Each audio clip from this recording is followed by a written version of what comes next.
to families and communities. Thank you to the Supreme Court for upholding the rule of law and protecting the Constitution.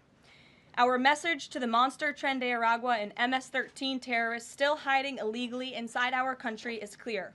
Deport yourself now, or you will be locked up and sent back to your home country.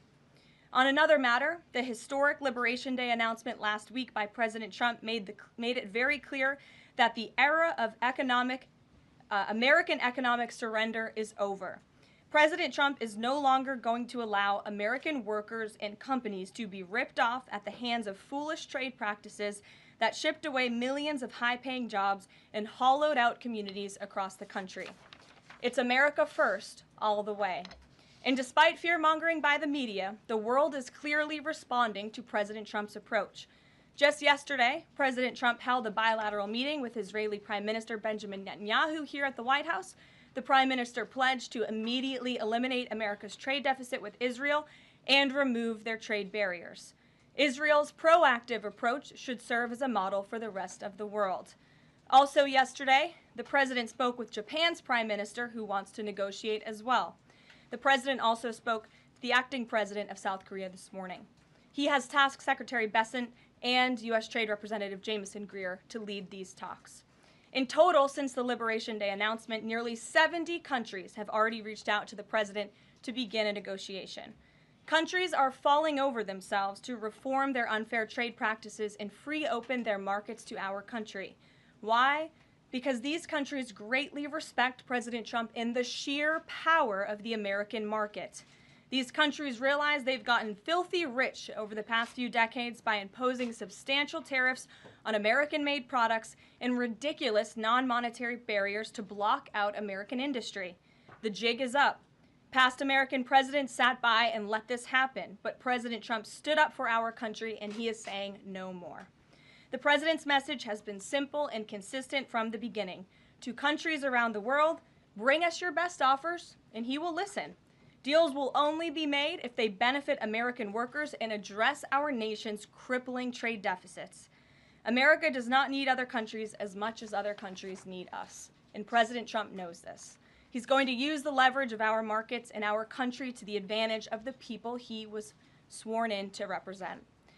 On the other hand, countries like China, who have chosen to retaliate and try to double down on their mistreatment of American workers, are making a mistake. President Trump has a spine of steel, and he will not break, and America will not break under his leadership. He is guided by a firm belief that America must be able to produce essential goods for our own people and export them to the rest of the world. A strong America cannot be solely dependent on foreign countries for our food, medicines, and critical minerals. And America must always maintain a robust defense supply chain. Reprioritizing and strengthening our manufacturing industry are essential national and economic security issues of the utmost importance to President Trump. By focusing on supercharging the onshoring of American manufacturing, the president is already delivering on his promise to usher in an economic golden age for our country. Just look at Friday's jobs report, which smashed expectations for the second straight month. The American economy added 228,000 jobs, nearly 100,000 more jobs than economists predicted, and the fourth highest month for private payroll growth in the past 2 years. There was also a sharp increase in transportation, construction, and warehousing employment. And in just 11 weeks, President Trump has secured more than $1.5 trillion in private sector investment. This is $500 billion more than Joe Biden secured in his entire term. This record-breaking private sector investment will create roughly 350,000 American jobs and counting. If you add up all of the investment pledges from foreign governments, President Trump has secured an incredible $5 trillion in total investments already. In the months ahead, President Trump's pro-growth economic agenda will be fully realized. The largest deregulatory effort in American history is underway. Unnecessary, burdensome, costly red tape is being eliminated by this entire federal government every day, driving down costs and massively boosting small businesses. So far, President Trump's deregulation effort has already saved Americans more than $180 billion, equivalent to $2,100 per family of 4. The president's drill baby drill energy agenda, which he will discuss later this evening in the East Room, is capitalizing on the abundance of natural resources under our feet to generate more affordable electricity, cheap gas, and quality new jobs. All of this will combine to end the Biden-imposed cost of living crisis that's absolutely crushed American families. Under President Trump, the American energy industry will lead the globe over the next century, delivering lower prices and significantly strengthening our country's economic position. At the president's direction, Republicans in Congress are working quickly to pass one big, beautiful bill, which will also include the largest tax cut in American history. As President Trump has said, the House must pass this budget resolution quickly. Here in our new media seat today, we have Jasmine Wright, the White House reporter for Notice. Notice is a nonprofit and nonpartisan news site which launched in early 2024. They've gained millions of readers across the country since. The newsroom's goal is both to inform readers and train the next generation of politics and policy journalists. They also partner with state newsrooms to give local communities more knowledge of what their representatives are doing in Washington, D.C. With that, please kick us off, Jasmine. Thanks so much, Karoline. A couple questions for you. The first one being, can you explain the White House's evolution from this is not a negotiation on tariffs to countries should pitch us and start negotiations on tariffs? As the president said yesterday, Jasmine, both things can be true at the same time, and it is a non-negotiable position that the United States has faced a national security and economic crisis because of the unfair trade practices by countries around the world. As for the president, I have maintained this position. The entire administration has always said that President Trump is willing to pick up the phone and talk. And the president met with his trade team this morning, and he directed them to have tailor-made trade deals with each and every country that calls up this administration to strike a deal and listen. And each and every one of these trade deals should be tailored and unique based on that country's markets, based on that country's exports, the imports here in the United States of America. What makes the most sense for the American worker and for our industry? The president is focused on putting America first. So was the evolution not factored in or determined by kind of the tumult in the stock market? Was that not a part of the consideration to start making these negotiations and deals? Again, I would reject that there was an evolution. On day one, we had said that the president will always pick up the phone for other nations and other companies that call this administration. The president always has a listening ear, and it's a non-negotiable fact that America has faced a national security and economic crisis for many decades, and President Trump is just the first to address this. And then my last question, how will negotiations change how much revenue the White House is planning to make from the tariffs? Well, that has yet to be seen, but as the president said, the reciprocal tariffs, which will continue to go in effect as these deals are negotiated and ongoing, will generate trillions of dollars in revenue to the United States. And this is twofold. The president wants to onshore jobs here to the United States of America. He wants to boost our manufacturing industry. He also wants to tackle these crippling deficits with almost every single country around the world. Jackie. Thanks, Karoline. The Treasury Secretary, Scott Bessent, warned that some of these negotiations might take up to months, that we could be doing this through April, May, and into June. And then you had Kevin Hassett say it's going to take a lot for the president to put his signature on the line because he wants to make sure there's a good deal for America. Is the president operating on any sort of a timeline or deadline where he wants this completed by? Well, we always move at Trump speed here at the White House, which is incredibly fast. I know you all know that from covering this White House day to day. The president likes to get things done, but he's very much focused on ensuring that these deals are good for the American worker, they are good for American manufacturing, and again, that they tackle these crippling deficits with these countries. All options are on the table for each country, but again, these are going to be tailor-made deals. They are not going to be off-the-rack deals, as the president has called it, and he has directed his entire trade team to be part of this effort. So that includes Secretary Bessent and our National Economic Director, Kevin Hassett. It also includes Secretary Lutnick, Peter Navarro, the entire trade team, Jamison Greer, who was on the Hill today. Everybody who was involved in this incredible, fair, reciprocal trade agenda will continue to be involved in negotiating these deals. And then yesterday, Goldman Sachs put out a research note. It put the odds of a recession at 45% within the next 12 months, up from 35%. But Peter Navarro guaranteed last night no recession. Does the president agree with him on that? I know that the president in the past has been leery of making definitive statements on that. I can speak for the president, and I can speak for the optimism that he sees in our economy every day. Again, when you talk about the massive deregulatory efforts that are happening across the board, when you talk about how oil prices are down, gas prices are down, egg prices are down. We're cutting costs for the American worker, for the American consumer. We also see trillions of dollars of investments pouring into this country every day, and we're working hard now on the tariff side of the president's economic agenda. But don't forget, the next side of this is tax cuts, and we're counting on Capitol Hill to get those done, the largest tax cuts in history.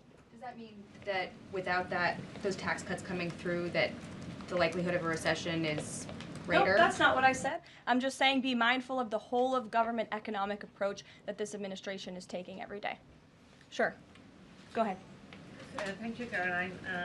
You just said that one of the reasons these tariffs are going into effect is that some countries have been ripping off the United States, but some of the tariffs target countries like Madagascar, Bangladesh, with very high levels of poverty. So can you explain how the president wants to correct the deficit with those countries? Is there a plan, for example, to onshore the textile industry that these countries are known because, and, you know, just like, can you be specific about those like low income Sure. countries? Well, first of all, the reciprocal tariff rates that were implemented by country were focused on the monetary tariff that those countries have imposed on the United States, but also the non-monetary tariff barriers and the regulations, if you will, that have been put into effect over the years, making it harder for America to export to these countries. These were very carefully crafted numbers. There was also a 10% baseline tariff across the board, as well, as you know.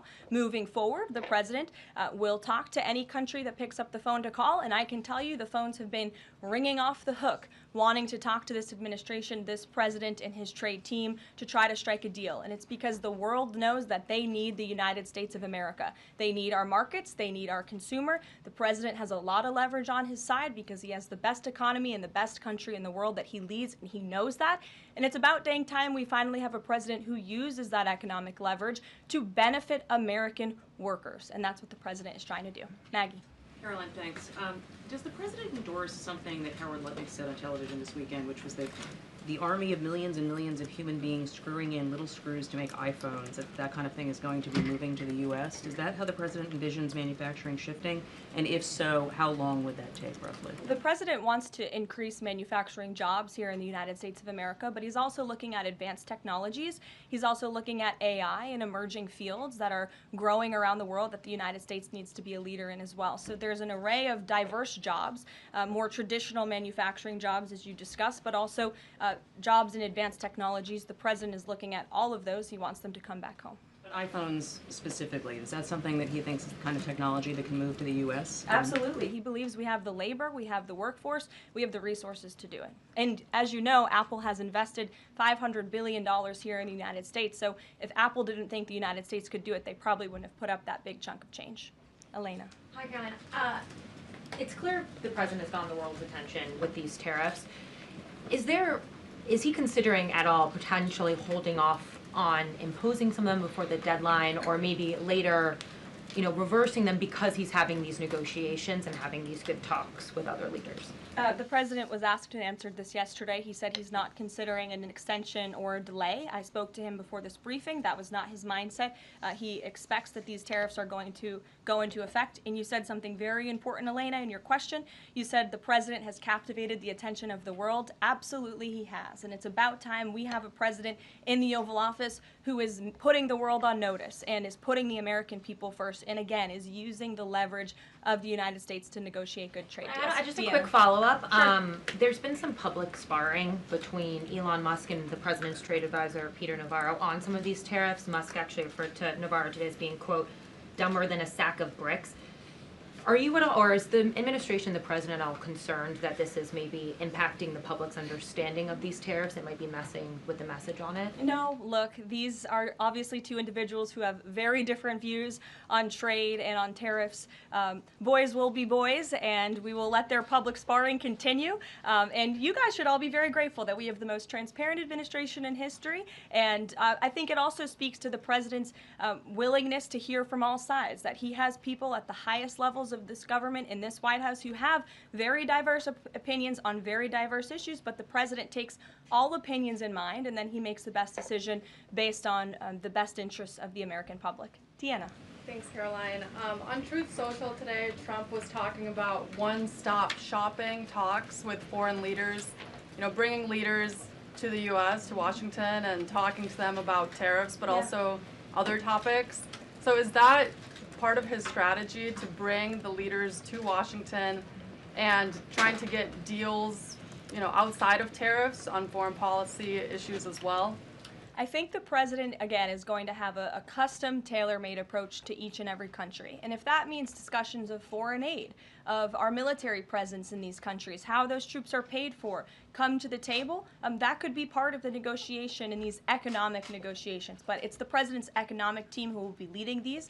These are tariff and trade negotiations. And yes, they will be one-stop shopping for each and every country. They will be, as the president said again, tailor-made, not off the rack to each and every country based on America's needs. And can you Karoline, confirm? hey, how are you? Thank you so Good. much, Carol from Lynn's LTV. So President Trump has designated Tren de Aragua as a foreign terrorist organization and deported its members while also moving to restrict Venezuela's oil exports.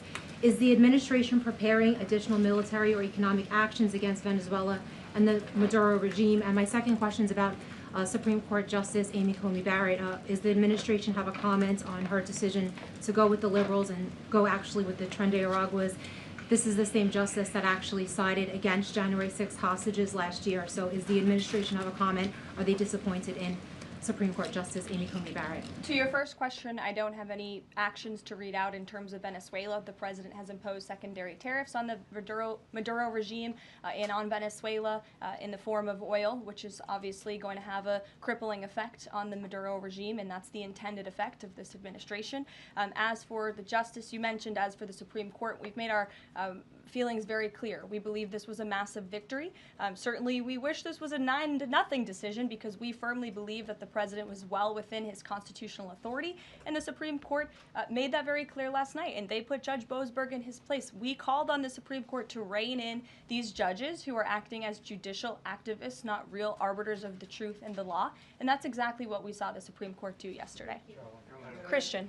Thanks, Caroline. Now that the president's reciprocal tariffs are here, going into effect tomorrow, what's the status of the ERS? When will they actually start collecting revenue? And will that be nested under CBP or somewhere else entirely? It's something Secretary Lutnick has taken up, so I defer you to the Department of Commerce, but it's something that he and the president believe quite strongly in, and it's a promise that they intend to keep to the American people. Real quickly, can you explain why the president opted to send Secretary Hegseth to the dignified transfer last week instead of attending himself? Sure. The Secretary Hegseth was there to represent the administration. The president has expressed his condolences to these families, as have I from this podium. Shelby. Thank you. The president's trade representative this morning told senators that the president does not intend on carving out exemptions for products and companies when it comes to tariffs.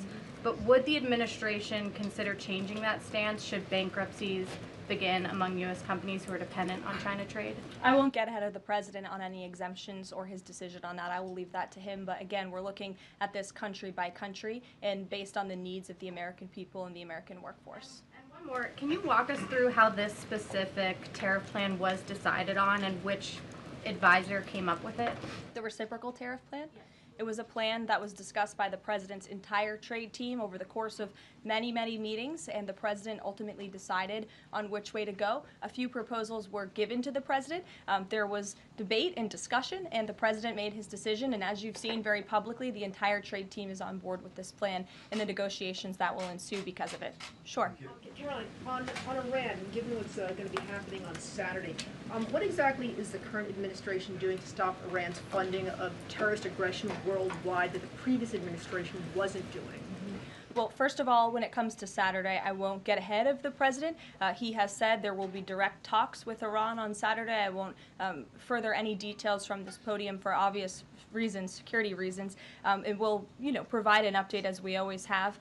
However, when it comes to Iran, the president has reimposed crippling sanctions on the Iranian regime, and he's made it very clear to Iran they have a choice to make.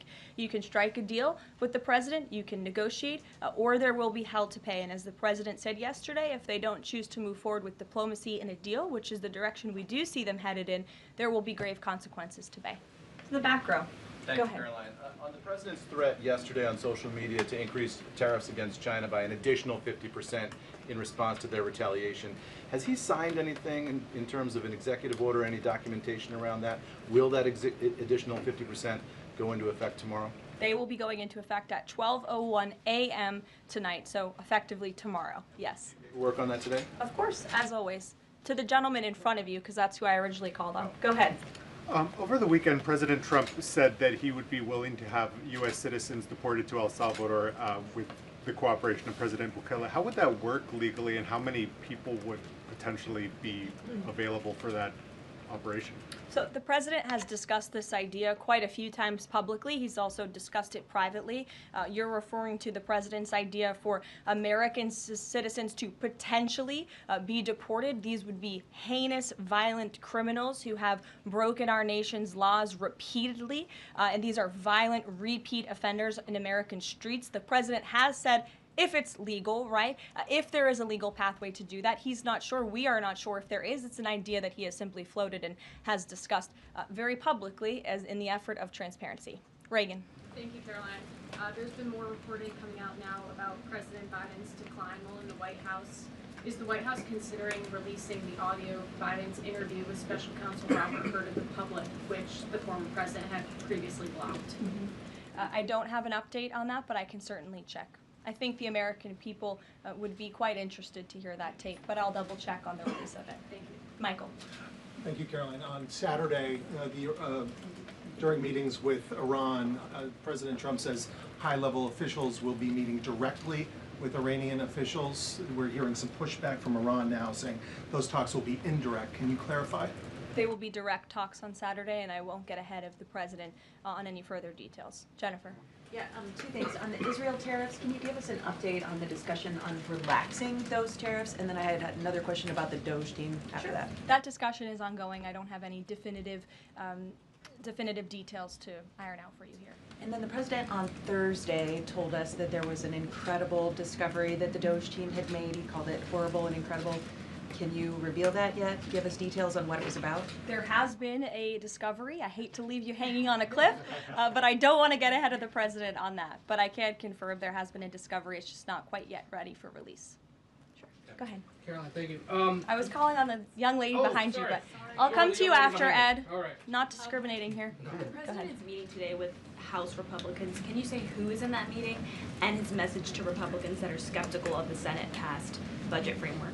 Sure. The president will be meeting with Republican lawmakers today here at the White House to talk to them about the framework that the Senate passed. The president was very quick to put out a statement about his support for the reconciliation package that the Senate passed, and he is counting on House Republicans to pass it.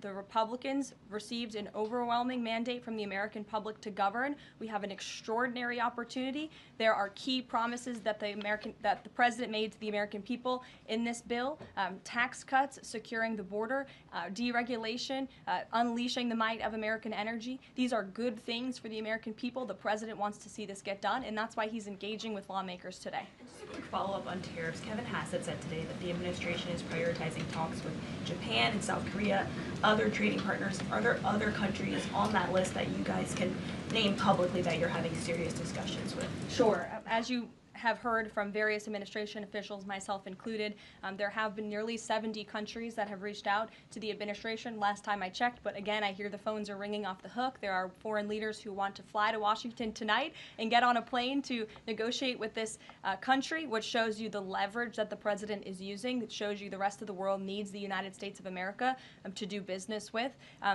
Israel, obviously, yesterday you heard a public statement from Prime Minister Netanyahu. The president has detailed his calls with the leaders of Japan and South Korea. We are going to prioritize our allies and our partners around the world first when it comes to these negotiations, and the trade team will be divvying them up again to make tailor-made trade deals around the world. Ed, go ahead. As promised. Yes, thank you. You mentioned the 70 countries or so. I'm curious, though, under what conditions at this point would President Trump talk to President Xi about tariffs? Well, look, I just spoke to the president about this, and he believes that China wants to make a deal with the United States. He believes China has to make a deal with the United States. It was a mistake for China to retaliate. The president, when America is punched, he punches back harder. That's why there will be 104% tariffs going into effect on China tonight at midnight. But the president believes that Xi and China want to make a deal. They just don't know how to get that started. And the president also wanted me to tell all of you that if China reaches out to make a deal, he'll be incredibly gracious, but he's going to do what's best for the American people. So China has to call first? The Chinese want to make a deal. They just don't know how to do it. But the president will be implementing these 104% tariffs on China tonight. And under what conditions might he consider lowering tariffs on China at this point? It would be imprudent of me to tell you those conditions here from the podium. Sure, Gabe. Thanks, Caroline. With regards to the Supreme Court ruling on the Alien Enemies Act, you're right, it was a win for the administration, but the justices also said that deportees are entitled to due process. Does the administration agree with that? That's not quite true, Gabe. They said that they are entitled to a habeas petition, and we are going to continue to comply with the law, and we are wholly confident that every single person that has been deported under the Alien Enemies Act, every person that will continue to be deported under the Alien Enemies Act qualifies for that deportation. NBC News is reporting that the administration is considering drone strikes on drug cartels in Mexico. We're citing several officials. This morning, Mexico's president was asked about that, and she said that we reject any of those actions. Your response? I saw that reporting. I don't want to confirm it from this podium. I don't want to comment on it because I'm not sure, but I would defer you to the National Security Council. So you haven't confirmed the report, but with Mexico's president saying that she rejects any of that, what would your response be? How is the relationship then between Mexico's president and the White House right now over targeting drug cartels? Well, first of all, the relationship between President Sheinbaum and President Trump is quite good, and I think both world leaders would tell you that. The president has been engaged directly with President Sheinbaum on a number of different topics, particularly when it comes to clamping down on the Mexican drug cartels, on clamping down on illegal immigration, human trafficking, drug trafficking through our southern border. She's taken significant steps towards doing that, but as for that specific report, again, I'm not going to comment. Caroline, Sure. Two questions on trade. First, as a part of these negotiations, is it possible for countries to lower their tariffs below that 10% a bare minimum that's been set? Again, I'll leave that to the president to make those determinations, but I can tell you that 10% universal baseline will go into effect as these negotiations are ongoing. Got it. And then what is your thinking just as far as low labor cost countries? Like if you've got a country like Vietnam that wants to negotiate, but obviously they have some advantages in terms of trade, in terms of the people there are not paid as much as American citizens. What is kind of the thinking? Can they still achieve a good kind of trade outcome with the United States? Well, again, you're right to point out that different countries have different labor markets. They have different skills, if you will, different resources, and the president is going to take all of that into account. His team will take all of that into account when they're negotiating these deals. I do just want to point out one thing, that the president, everybody in Washington, whether they want to admit it or not, knows that this president is right when it comes to tariffs and when it comes to trade. In fact, Democrats have long said that the United States of America has been ripped off by the countries around the world. They just don't want to admit it now because it's President Trump who is saying that. In June of 1996, Nancy Pelosi spoke on the House floor. She urged her colleagues at the time to fight against the status quo trade policies that had contributed to America's trade deficit with China. In fact, Nancy Pelosi said, "How far does China have to go? How much more repression? How big a trade deficit? How many jobs have to be lost for the American workers? How much dangerous proliferation has to exist before members of this House of Representatives will say, 'I will not endorse the status quo'?" Those are the words of Nancy Pelosi in 1996. Well, President Trump is finally answering her call 27 years later. Nancy Pelosi can thank President Trump today for the 104% retaliatory tariff that will be going into effect on China. In 2007, Chuck Schumer spoke of our nation's crippling trade deficit, saying these are the kinds of records the American people don't want us to be breaking. The administration needs to move beyond words, take action now to reverse a trend that threatens our prospects for future economic growth. And Chuck Schumer said that in 2007. Finally, in 2025, President Trump is taking action. Recently defeated Democrat Sherrod Brown said on deficits in 2012 that our deficit then at China had reached an all-time high, and it was on pace to recede last year's record. The trade deficit had cost American workers millions of jobs at the time.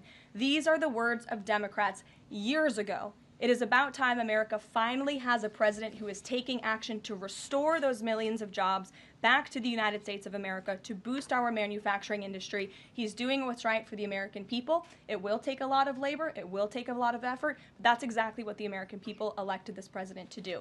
He will be talking about our energy agenda at 3 o'clock today over in the East Room, as you all know. He will be signing a bill to unleash the might of our beautiful, clean coal industry in this country, which is a reliable energy source also for AI. There's a great story in Bloomberg today, actually, about the executive order that will be signed later. So we'll see you all there. I'll let the president speak more. We'll see you later. Thanks, guys.